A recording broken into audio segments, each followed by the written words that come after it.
L'État français peut perdre dans un procès. L'État français peut être condamné. L'État français a-t-il commis plusieurs fautes dans la gestion des émeutes de Nouvelle-Calédonie? Eh bien, on a enfin un début de réponse. 14 condamnations qui sont tombées récemment, le 11 décembre 2025. Le tribunal administratif de Nouméa, le tribunal administratif donc de Nouvelle-Calédonie, a condamné l'État français en raison justement de plusieurs fautes commises durant la gestion des émeutes de Nouvelle-Calédonie. Ce sont des décisions historiques. Pourquoi? Bien parce que jamais auparavant l'État français n'avait été condamné dans une crise aussi grave et importante que celles qui ont été les émeutes de Nouvelle-Calédonie. Vous voulez en savoir plus sur ce sujet? Restez bien jusqu'au bout de l'émission, vous n'êtes pas au bout de vos surprises. Attention, si vous n'êtes pas encore abonné, abonnez-vous, posez toutes vos questions en commentaire et retrouvez l'intégralité de l'article juridique de ce jour dans le lien dans la description de cette vidéo. Sans plus attendre, on y va.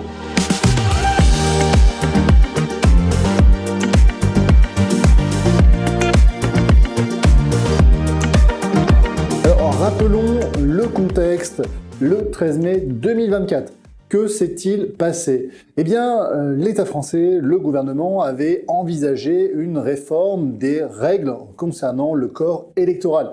Vous savez, en Nouvelle-Calédonie, on a des règles particulières. Tous les citoyens ne sont pas parfaitement égaux devant la loi, et donc ce sont principalement les Kanaks qui ont la possibilité de pouvoir voter. Il y a bien évidemment quelques subtilités, mais ce n'est pas l'objet de cette vidéo. L'objectif aujourd'hui, c'est de vous expliquer comment on en est arrivé aux événements du 13 mai 2024.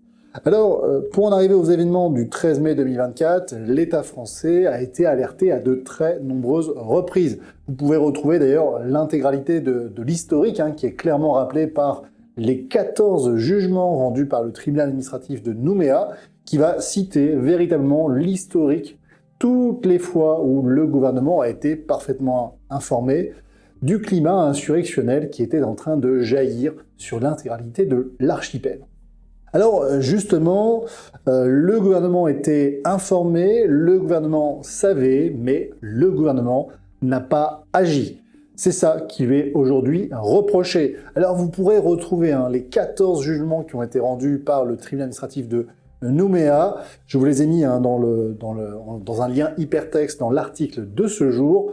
Téléchargez-les, regardez-les et évidemment analysez-les.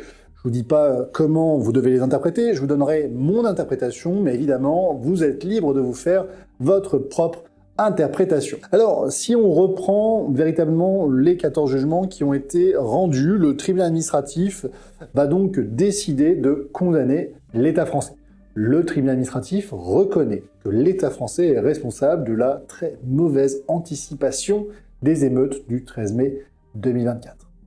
Alors, la petite aparté, vous avez vu, nous sommes dans nos nouveaux studios. Dites-moi en commentaire également ce que vous en pensez. On n'a pas encore reçu l'intégralité du matériel, mais vous pouvez le voir ici, votre serviteur est cette fois-ci debout, ce qui, il faut le dire, est assez appréciable. Alors évidemment, là vous ne le voyez pas, mais on a également deux petites tables qui nous permettront de recevoir des invités qui, je l'espère, seront nombreux à nous rendre visite dans nos locaux à Montpellier pour que l'on puisse vous proposer des contenus toujours de plus grande qualité. Alors si vous n'êtes pas encore abonné, je vous invite à le faire et à partager l'émission au plus grand nombre. Le tribunal administratif va rendre une décision extrêmement intéressante dans laquelle il va reconnaître que l'État a pour principale et pour première mission la sécurité publique. Et oui, je le rappelle, le contrat social, vous renoncez à une partie de votre liberté parce que, en contrepartie, l'État va être capable de vous assurer la sécurité. Autrement, s'il n'y a pas de sécurité, nous sommes dans un monde de totale liberté et c'est la loi du plus fort. Or, justement, nous avons décidé de vivre dans une société dans laquelle chacun va limiter sa propre liberté pour, en contrepartie, bénéficier de sécurité. Alors quand vous dites ça à un Calédonien le 13 mai 2024, évidemment, il vous rit au nez parce que, clairement, l'État a failli à sa mission. Clairement, on s'est retrouvé dans des situations de guerre civile d'ailleurs qui est un mot qui n'est jamais utilisé, mais c'est clairement ce à quoi nos concitoyens ont vécu, ont été exposés, parce que c'était un climat extrêmement dangereux. Je pense ici notamment aux voisins vigilants. Alors si on a pensé nous fait coucou, mais les voisins vigilants, clairement, c'est une milice privée qui va venir pallier les carences de l'État français. Est-ce qu'en 2024, c'était quelque chose qui était raisonnable? Est-ce que dans un État où il y a une telle pression fiscale, il est normal de devoir pallier à l'absence de forces de l'ordre ou à l'incapacité des forces de l'ordre d'assurer votre propre sécurité? Franchement, on a l'impression d'être dans un pays du tiers-monde. Alors, le tribunal va considérer qu'en matière d'activité de police administrative, donc c'est-à-dire prévention des risques, des atteintes aux troubles à l'ordre public, on va distinguer de la police judiciaire qui, elle, est en fait la mission visant à réprimer les auteurs d'infractions. Deux polices différentes, mais la finalité, évidemment, revient toujours à assurer la sécurité publique. Alors là, vous irez lire, évidemment, pour les juristes, ou en tout cas pour ceux qui veulent se faire leur propre idée, vous lirez ce considérant qui est quand même assez intéressant et qui permet de démontrer que ici, l'État ne jouit pas d'une totale irresponsabilité. Contrairement, évidemment, au président de la République qui, lui, n'est jamais responsable de rien, héritage de l'ancien régime. Dites-moi si ça aussi vous trouvez que c'est quelque chose de normal. On en a déjà parlé sur cette chaîne YouTube, mais je suis intéressé d'avoir votre propre avis.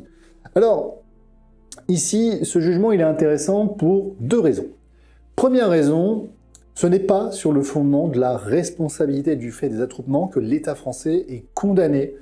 Rappelez-vous, nous avons fait une précédente émission, il y a aussi un article juridique sur le sujet, dans lequel je vous avais tout exposé sur ce qu'est la responsabilité de l'État du fait des attroupements.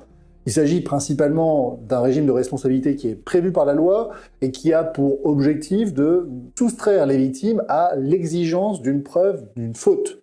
En d'autres termes, il n'est pas nécessaire de démontrer que l'État a failli à sa mission. Vous démontrez qu'il y a des émeutes, que ce sont des infractions qui ont été commises, et lorsque vous avez démontré le lien entre vos préjudices et ces émeutes, vous êtes en droit d'être indemnisé, qu'importe si l'État n'a pas suffisamment su vous protéger vos biens.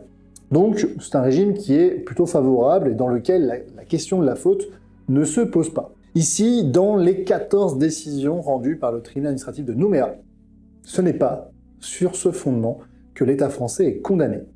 Non, ce régime n'est pas évoqué, il est bien invoqué par les requérants, par ceux qui ont fait ces recours. En revanche, ce n'est pas du tout l'argument qui va être retenu par le tribunal.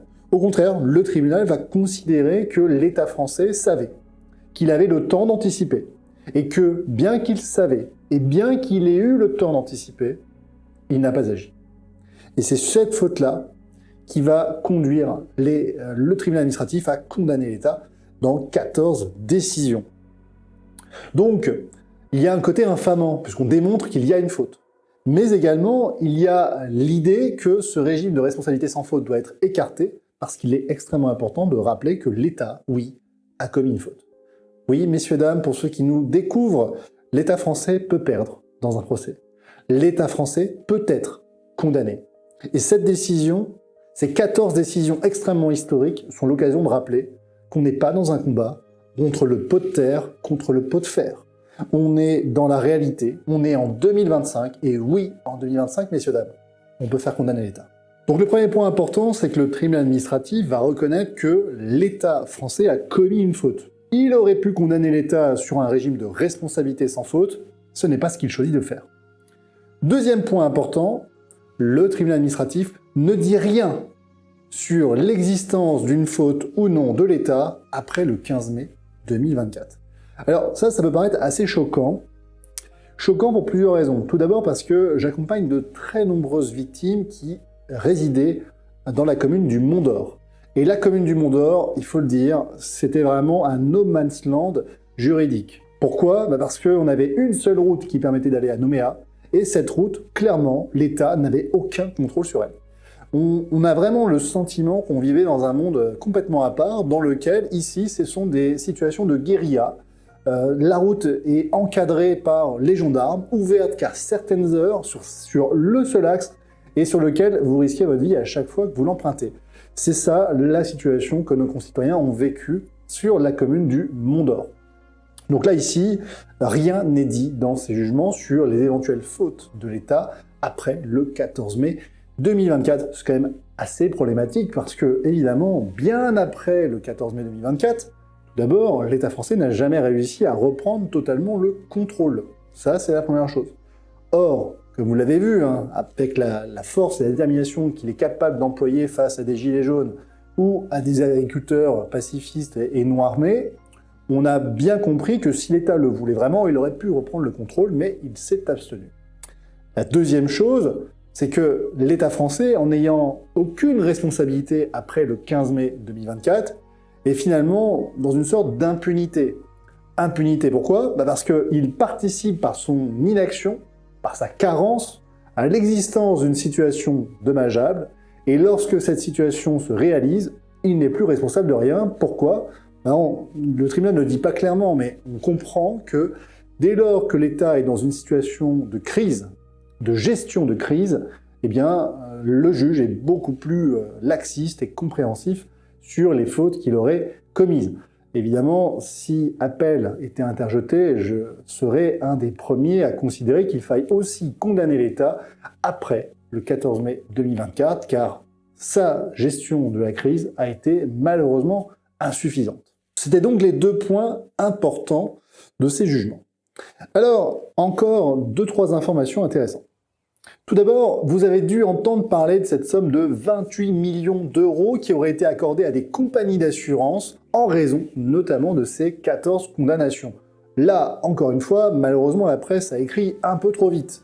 Et donc, vous ne retrouverez jamais cette information que je vais vous apporter aujourd'hui, qui va vraiment être une information vérifiée, puisque les 14 jugements qui ont été rendus conduisent à des condamnations s'élevant à 1,57 million d'euros. Très loin des 28 millions invoqués dans BFM, évidemment. Alors c'est dommageable parce que c'est une information qui est tronquée, premièrement, et deuxièmement, elle laisse supposer que seules les compagnies d'assurance auraient été indemnisées. Or, si vous regardez bien les 14 condamnations, il n'y a pas que des compagnies d'assurance, il y a aussi des entreprises, il y a des professionnels qui ont perdu leur commerce, qui ont perdu toute leur activité, le fruit d'une vie, et qui vont être ici indemnisés, mais qui seront indemnisés bien insuffisamment par rapport à la réalité de leur préjudice, évidemment. Ça, c'est ce qui est quand même dommageable et qui malheureusement n'est pas du tout mis en avant dans la presse. Donc si vous estimez que cette vidéo est intéressante, partagez-la au moins pour rappeler à nos chers concitoyens qu'il n'y a pas 28 millions d'euros de condamnations qui sont intervenus. D'accord, c'est 1,57 million, c'est quand même autre chose. J'ai également lu, vu et entendu, puisque j'avais posté sur LinkedIn, d'ailleurs rejoignez-nous sur ce réseau, j'avais posté sur LinkedIn en disant que c'était quand même une décision qui était historique, une décision qui marquait une avancée significative pour le droit à réparation des personnes qui ont été victimes de ces émeutes. Bon, que n'avais-je pas dit sur ce réseau?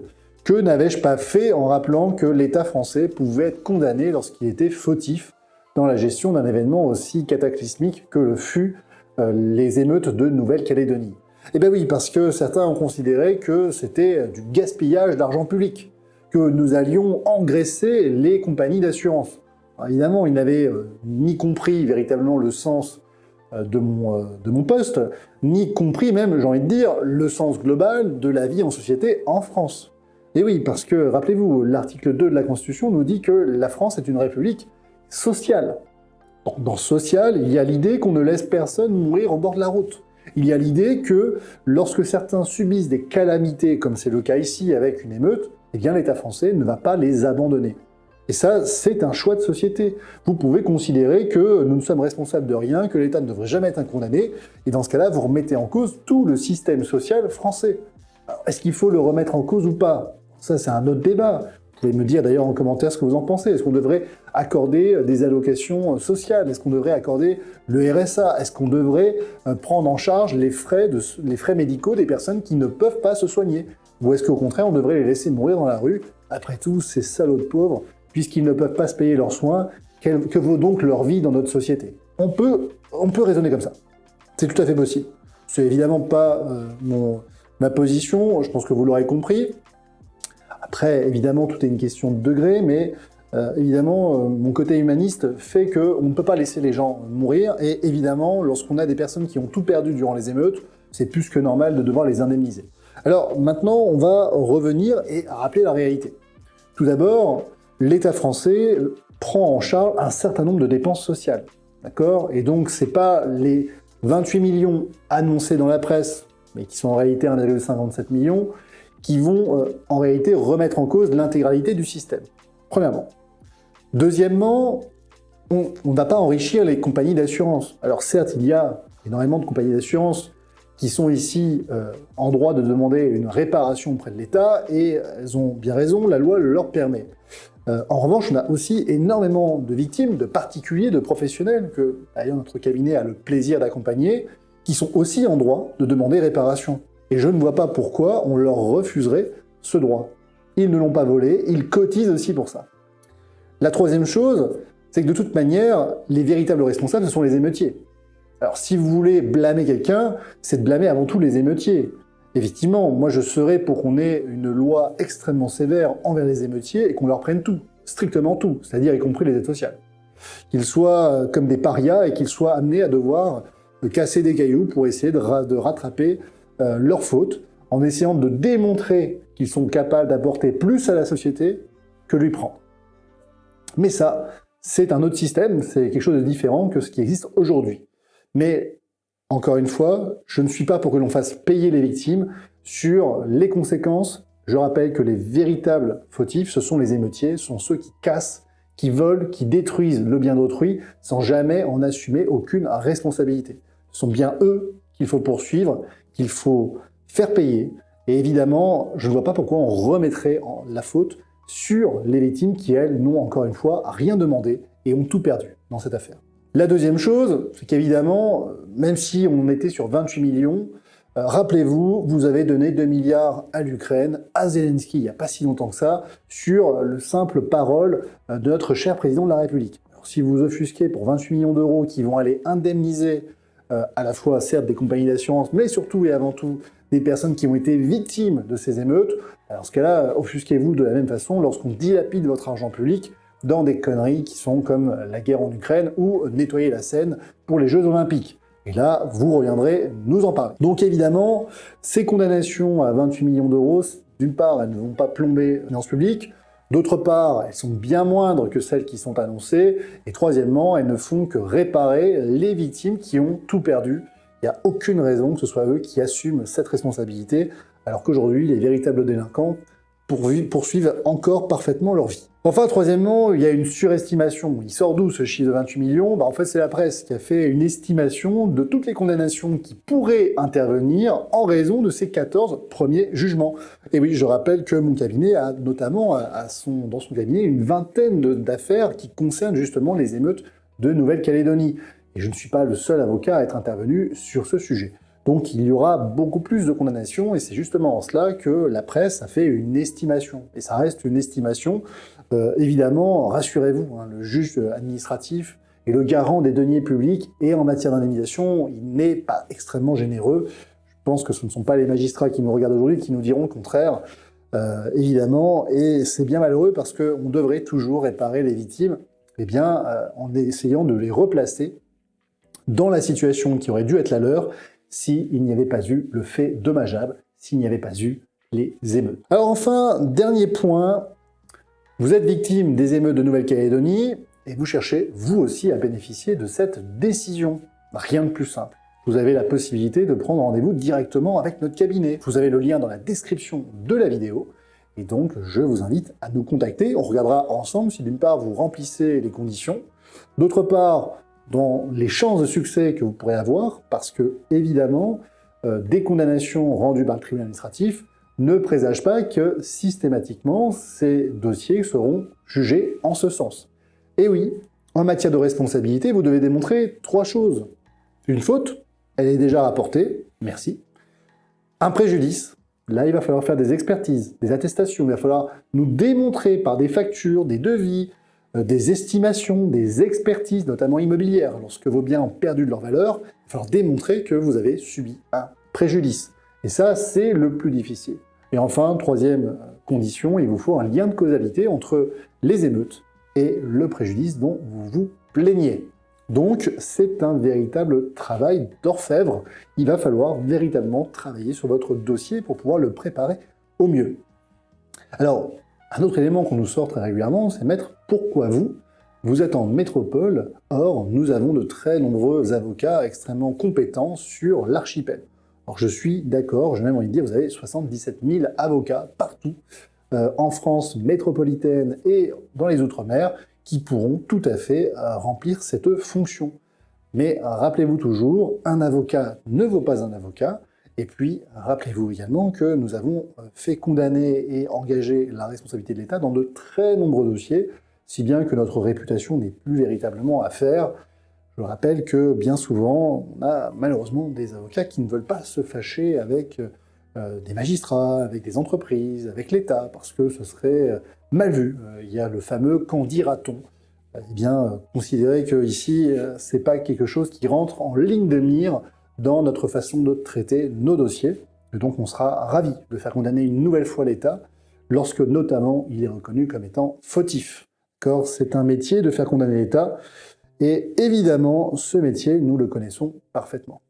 Alors, quels sont, maintenant que vous êtes victime et que vous souhaitez agir, quels sont encore les 2 points de vigilance que j'appellerai avant de conclure cette vidéo?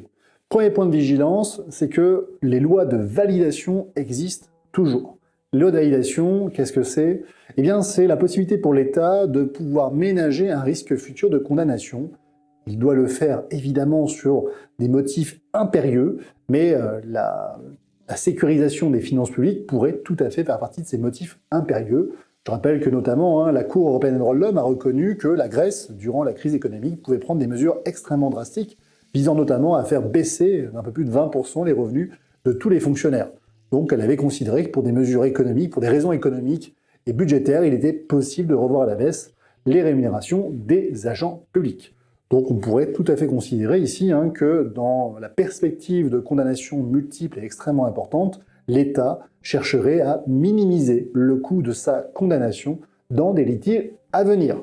Oui, ça ne concernerait que les litiges à venir, et ce en raison des exigences du procès équitable. En d'autres termes, si vous êtes victime et vous n'avez toujours pas agi, attention aux lois de validation, elles pourraient vous priver d'une précieuse indemnisation. Deuxième chose, la prescription quadriennale. On en a déjà parlé à plusieurs reprises, et je vous invite évidemment à aller revoir nos émissions et nos articles juridiques sur le sujet. On est un peu la référence sur cette thématique, sur la question de la prescription quadriennale, et clairement, cette prescription quadriennale constitue un compte à rebours. Pour les victimes de Nouvelle-Calédonie, le compte à rebours a débuté le 1er janvier 2025, et il va continuer jusqu'au 31 décembre 2029. Vous allez me dire, oui, mais donc on a du temps. Alors oui, on a du temps, mais ça passe extrêmement vite. Là, ici, je ferai un petit laïus sur les soignants suspendus que nous accompagnons, qui ont été suspendus en 2021, réintégrés en 2023, et qui, encore à l'heure actuelle, se posent la question de savoir s'ils vont engager ou non la responsabilité de l'État. Là, clairement, on voit que très rapidement, le délai de 4 ans a été atteint. Donc, je vous invite à ne pas atteindre le dernier moment, et évidemment à faire valoir vos droits.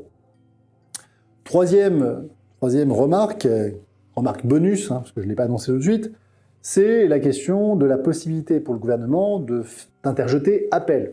En d'autres termes, le gouvernement pourrait très bien décider qu'à partir du 11 décembre, et ce pendant un délai de 2 mois, on vous en tiendra informé, pourrait décider d'aller rediscuter de sa responsabilité devant une juridiction d'appel. On appelle ça la Cour administrative d'appel. Alors là, ici, tout est possible, évidemment. On n'a pas entendu parler de cette possibilité dans la presse. Il est probable que l'État n'interjette pas appel, mais il est aussi probable qu'il interjette appel, et ce, afin, non pas peut-être de faire tomber totalement sa responsabilité, mais en tout cas de minimiser les condamnations qui ont été, sur lesquelles il a été soumise. Et oui, parce que lorsque vous êtes devant la juridiction d'appel, vous pouvez discuter à la fois du principe de la responsabilité, mais vous pouvez aussi discuter du montant et de l'étendue de vos préjudices. En d'autres termes, ces décisions, tant qu'elles ne sont pas définitives, sont toujours susceptibles d'être infirmées en totalité ou en partie par les juridictions d'appel. On sera donc extrêmement vigilant sur les décisions qui seront amenées à être rendues, et évidemment, on vous en tiendra informé. En conclusion, si cette vidéo vous a semblé intéressante, je vous invite à la partager le plus largement possible, parce que au-delà de la question des Calédoniens, c'est en réalité toutes les victimes d'émeutes qui sont susceptibles de bénéficier d'une telle décision. Ah oui, je rappelle qu'on a régulièrement des événements sportifs qui sont extrêmement sympathiques et qui débordent, et qui malheureusement causent de très nombreux dégâts financiers et matériels. C'est l'occasion de rappeler que l'État est responsable et doit vous garantir la sécurité de vos personnes et de vos biens. Cette décision, ces 14 décisions rendues par le tribunal administratif, c'est l'occasion de rappeler que oui, l'État, en 2025, est injusticiable comme un autre. Il peut être condamné, et vous, victime, vous avez un véritable pouvoir en agissant, en saisissant un juge et en vous faisant indemniser.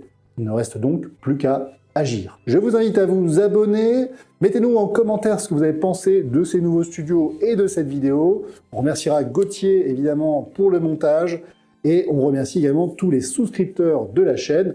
Normalement, vous allez voir votre nom apparaître à la fin de la vidéo. Merci beaucoup et on se retrouve la semaine prochaine, lundi 20h en direct. À bientôt.